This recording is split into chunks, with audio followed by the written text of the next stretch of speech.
La jurisprudencia, fuente de autoritas jurídicas. El ius civile se comprendía como ius civile durante el periodo clásico al conjunto de soluciones secularizadas y racionales para los conflictos patrimoniales entre los ciudadanos romanos y entre estos con los latini o los peregrinos.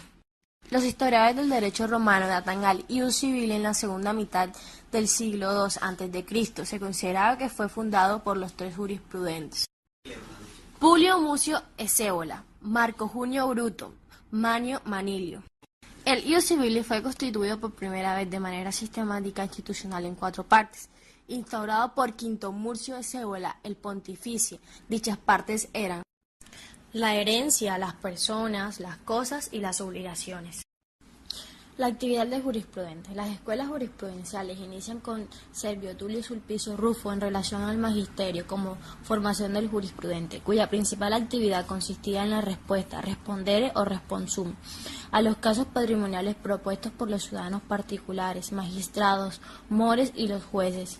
Secundariamente podían atender a la cautela en la redacción de documentos tablere y en este caso llamados tabellones, y asistir a los litigantes en un pleito, agere, llamados oratores o advocati. Ratio iuris generalis. La actividad relacionada con el responder es el fundamento racional conocido solamente por el jurisprudente. Su importancia dependía de la autoridad jurídica de su autor. Ratio iuris singularis. Los jurisprudentes pueden elaborar un derecho especial de aplicación singular. Ius gentium e ius naturale. Los jurisprudentes clásicos observaron que dentro del ius civile había instituciones que también tenían validez no solo para los ciudadanos romanos, sino también para los latines y los peregrinos. El edicto del pretor y del edil curul. Ius praetorium u honorario. En términos generales son fuentes de colaboración entre la autoridad jurídica y la potestad política. Se habla de ius honorarium para referirse a las potestas que tienen todos los magistrados de la República Romana de dar edictos. Dentro de este término de ius honorarium cae el edicto del edil curul, magistrado encargado de los negocios de las plazas de mercado, principalmente el contrato de compraventa. En el término ius praetorium se refieren a los edictos del pretor urbano y del pretor peregrino, magistrados encargados de atender los litigios del contenido patrimonial. Normalmente, los magistrados eran ciudadanos romanos que pertenecían a la carrera política y no sabían derecho. Por eso, la elaboración del edicto pretor urbano y del pretor peregrino y del edil curul se encontraba a mano de los jurisprudentes, que formaban su concilio y aquellos asumían nominal o formalmente la paternidad del texto. Por eso, calificamos al edicto del pretor urbano, del pretor peregrino y del edil curul como fuentes de colaboración entre las autoridades jurídicas y las potestas políticas, especialmente el edicto del pretor urbano, quien en el derecho romano clásico tuvo la vía de innovación más estable y segura. En efecto, cuando los jurisprudentes deseaban introducir una innovación, no lo hacían directamente sobre el ius civilis, sino a través del edicto pretor urbano. Edicto pretorio. El edicto es un bando que publica el pretor al inicio de su magistratura a modo de programa para su jurisdicción durante un año, y en el cual ofrecía los recursos procesales y demás recursos complementarios para la defensa del ius, y los interdictos para la apariencia jurídica. Clases de edictos. Edicto perpetuo. Es el programa inicial que publica el pretor o edil curul y que tendrá vigencia durante todo el año de su magistratura. Edicto traslaticio. Es el programa que el pretor o edil curul asumía del año o años anteriores con las modificaciones o innovaciones que le propusieran los jurisprudentes de su concilio. Edicto repentino. Es aquel que podía dar el pretor o el edil curul en el transcurso de su magistratura para un supuesto de hecho no previsto en el edicto traslaticio o en el perpetuo.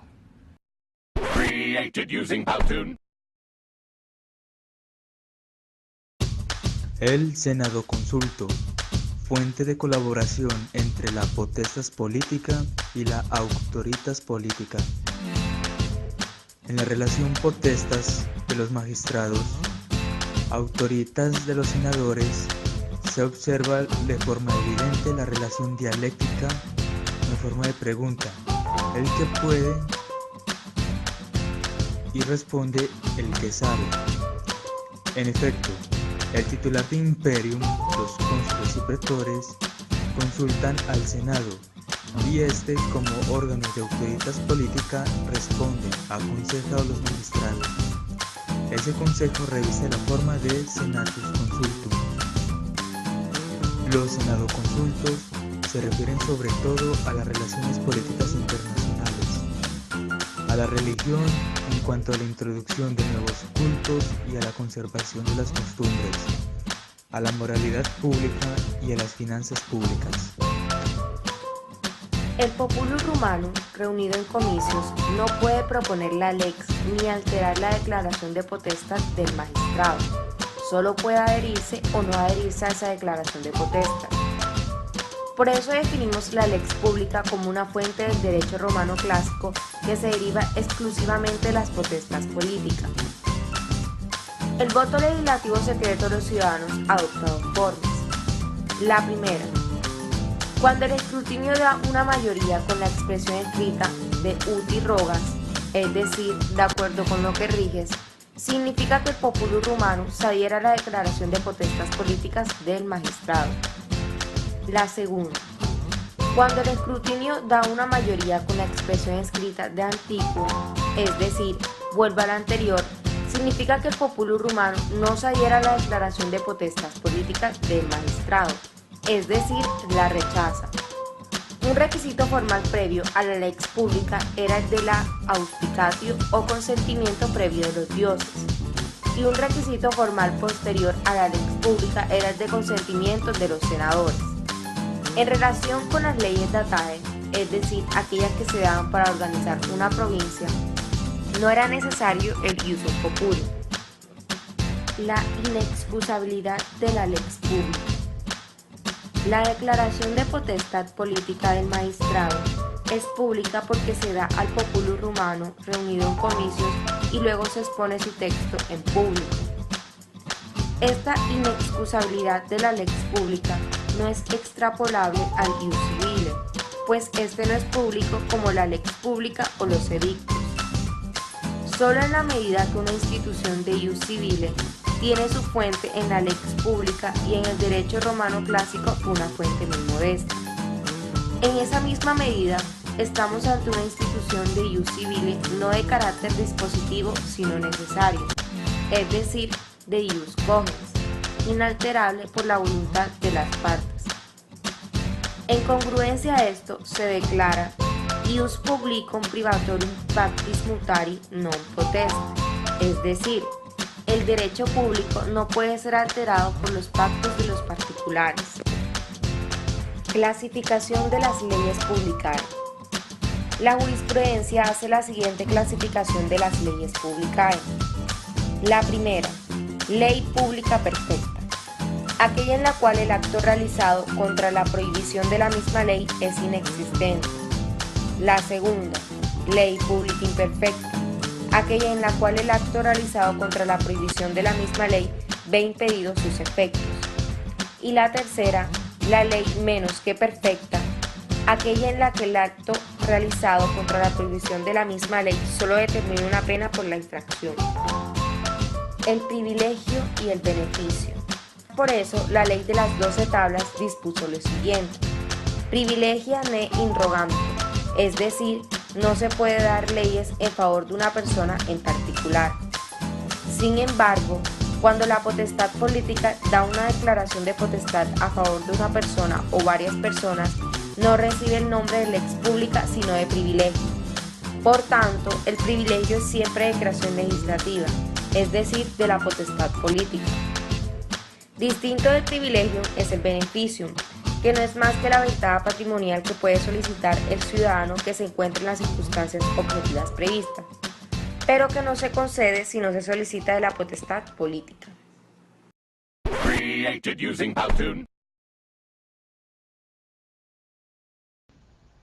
Constituciones imperiales. Los teoristas del derecho relacionan entre 4 y 9 géneros de ley contenidos dentro de la Constitutio Principis. El primero de estos géneros es la edicta, que eran normas dictadas por el príncipe en uso del ius edicendi. y en ejercicio conjunto a su imperium proconsulare. La leges datae eran constituciones emanadas a consecuencia del encargo que hacían al emperador las tradicionales asambleas legislativas, es decir, los comicios y el senado. Las epistulae. El epistulae era una carta que los emperadores escribían a particulares, o la más de las veces a funcionarios del imperio, y que frecuentemente contenían nuevas reglas del derecho o resolvían casos prácticos y controvertidos. Decreta. Eran resoluciones extra ordinem en procesos civiles o criminales de los que conoce el príncipe en primera instancia o en apelación a él. Las rescripta. Las oraciones. Las oraciones eran las relaciones hechas al Senado verbalmente o por escrito. Más adelante, por la progresiva debilidad de la autoridad del Senado frente a la del príncipe, se llegó a considerar como decisiva la oratio misma, que acaba así por constituir el Senado consulto. Pragmaticae sanctiones. Las pragmaticae sanctiones, que eran también leyes generales, pero que eran dirigidas en su mayor parte a corporaciones o a particulares que las representasen y que comúnmente contenían una orden completa de disposiciones legales, formando casi un texto único. Las mandata eran instrucciones dadas por el príncipe, singularmente en materia administrativa a los funcionarios de la administración provincial. Entre las anteriores figuras mencionadas tienen especial relevancia los decreta y los rescripta, en cuanto que sirven mayormente a una obra de reforma o corrección del derecho vigente, que conllevan al desarrollo de otra figura es el ius extraordinarium. Esta fuente suprema del derecho que la Constitutio Principis, denominada técnicamente lex en la época imperial, da lugar a la formación de un ius novum, es decir, a un derecho nuevo. Colecciones legis iuras. El engrosamiento de las constituciones imperiales, hasta el punto de causar gran confusión y dificultad en las investigaciones de la jurisprudencia, hicieron sentir imperiosa la necesidad de formar colecciones de ellas, llamadas Codicis Constitutionum. La primera de tales colecciones de que queda memoria es la de las constituciones de Marco Aurelio y Lucio Vero, en 20 libros, hecha por Papirio Justo, y de la que existen fragmentos en el Digesto de Justiniano. Las más famosas de estas colecciones, por su perpetuación hasta nuestros días, y por la importancia de su contenido, son las siguientes: Código Gregoriano y Hermogeniano. Esta compilación de constituciones abarca desde Adriano hasta Valentiniano y Valente. Código Teodosiano. Fue compilado por orden de Teodosio II, quien instituyó en el año 429 una comisión con el encargo de completar el Código Gregoriano y Hermogeniano mediante una nueva recopilación de todas las constituciones imperiales publicadas desde Constantino. Código Justinianeo. Eligió Justiniano a una comisión de 10 jurisconsultos.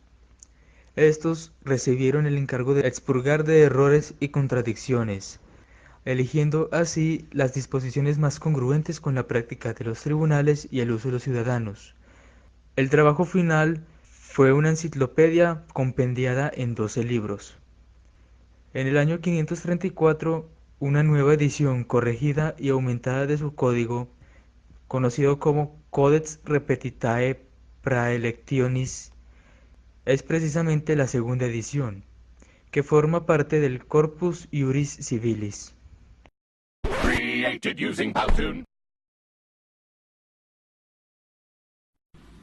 Fuentes del derecho romano clásico en la época del Principado. La reforma política de Octavio Augusto, el Principado, fue el apogeo de la Constitución republicana de Roma, es decir, el equilibrio más estable entre los tres elementos esenciales de esa forma política de gobierno. Puede situarse en la segunda mitad del siglo III a.C. En vísperas de la confrontación definitiva entre Roma y Cartago, que fue la Segunda Guerra Púnica, Ahora bien, si dicha constitución era de carácter mixto en cuanto reunía así las tres formas puras de gobierno, monarquía, aristocracia y democracia, cuando esa misma constitución mixta entró en crisis en el siglo II a.C., se manifestaron también simultáneamente las tres formas degeneradas de gobierno: la tiranía, la oligarquía y la anarquía. Este degenero del gobierno trajo consigo dos consecuencias principales. La primera fue el deterioro de la antigua moralidad personal, o mores maiorum, y también de la simple ética política. El poder de las magistraturas fue reducido en las provincias de Roma por la necesidad de la ampliación temporal de los mandos militares y por la profesionalización del ejército. Derecho romano clásico. Es el mandato general del pueblo o de la plebe dictado por el magistrado.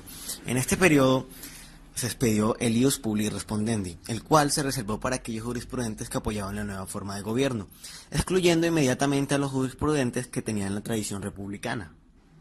En este periodo surgieron los plebiscitos, que fueron las propuestas de los tribunos aprobados por la plebe reunida en un concilio. Primero fueron obligados solo a los plebeyos, pero luego se equipararon a las leyes y obligaban a todos. A partir de la equiparación se les llamó indistintivamente leyes o plebiscita. 3. Los géneros literarios de la jurisprudencia clásica en la época del Principado son: primero, responsa. Eran colecciones de respuestas que cada jurisprudente daba a casos reales planteados por los ciudadanos. Segundo, cuestiones. Eran colecciones a casos hipotéticos que planteaban los jurisprudentes. Tercero, digesta. Eran colecciones de comentarios o casos reales o hipotéticos planteados y ordenados según la sistemática del edicto pretorio. Cuarto, comentarios ad. Fundamentalmente ad sabinum, es decir, al ius civil, según el orden sistemático fijado en su tratado de ius civil, ad editum, ya sea del pretor urbano, pretor peregrino o del edil curul. Quinta, comentarius ad leges publicae. Sexta, comentarius ad senatus consulta. Séptima, monografía sobre las distintas materias. Y octava, la última jurisprudencia clásica, donde se introdujo dos nuevos géneros literarios jurisprudenciales. El Senado se empezó a tomar más en cuenta y fueron instaurados una nueva rama del poder, la cual fueron señalados senados consultos, que era básicamente es lo que el Senado autoriza y establece. Al principio el Senado solo prestaba su autoritas a las leyes comerciales y al final de la República ejerce actividad legislativa propia. Este poder fue admitido definitivamente en el Principado, cuando Augusto les concede las funciones de los comicios. La lex pública. Con la forma política de gobierno del Principado, desaparece la lex pública como fuente del ius civile en la época clásica, al ser desplazado por el Senado consulto. El mismo Octavio Augusto realizó una intensa legislación como titular del Imperium extraordinario, y los primeros emperadores todavía legislaron. Las últimas leges publicae son de la época del emperador Claudio. Solo en la época posclásica, de la forma política de gobierno del dominado, con el emperador Constantino, volverán a darse leyes generales como una de las manifestaciones del dominium del emperador. Era natural que a partir del mismo emperador Adriano desapareciese la denominación de Senado Consultum para denominarse Oratio Principis. Así pues, los Senado Consultos, a partir de Adriano, se dieron a lo largo de todo el Principado. Created using Powtoon.